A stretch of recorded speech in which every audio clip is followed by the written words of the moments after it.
الحق قومون صارمين جاهد عدو الله وللأرض نستعين. على الحق يا أهل الحق قومون صارمين جاهد عدو الله وللأرض نستعين. على سنة المختار يا كل حالمي بجنات تدخلها وتسلم من الوعيد. سلامي علىكم من بطل جاء متممي وجاهز لوقت الحرب كم من بطل وجيد. معك ابن طامش بن خوض الملاحمي مع الشهم والمغوار عمار ابو الوليد. ولا ابو عمير من احترامي مدعمي اذا قال وتكلم ترى رايه السديد. ولا ابو اسامه الكف ورزحي ومحزمي سلامي عدد ما خط كاتب في الجريد. ويا قايدي عمار حان تقدمي ندو صار روافض ذيل ايرانهم عبيد. قد اشتاق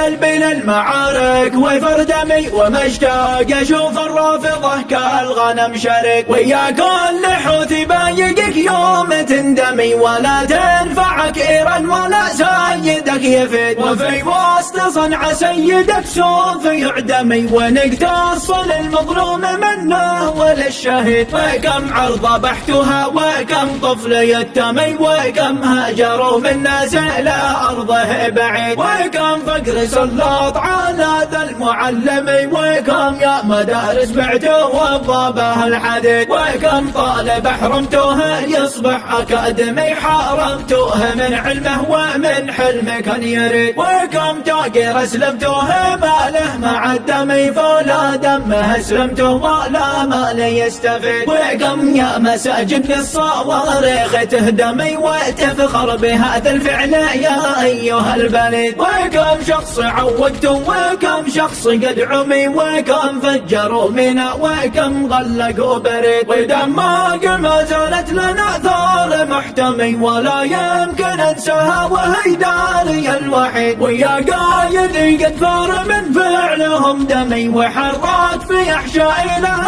مثل الوقيد. مع الجيش من سنة نبي المعظمي عقيده على السنه ولا عنها يحيد. مع الله ما نخشى في الله لا يمي اذا كان دين الله هو المقصد الوحيد. فيا شيخنا عمار لا تتسلمي وما ننتظر امرك على جمر من حديد. ويا رب منك النصر بك رب يحتمي فعفوك هو الاعظم وباسك هو الشديد. ويا رب منك النصر بك رب يحتمي فعفوك هو الاعظم وباسك هو الشديد. ويا رب منك النصر بك رب يحتمي فعفوك هو الاعظم وباسك هو الشديد.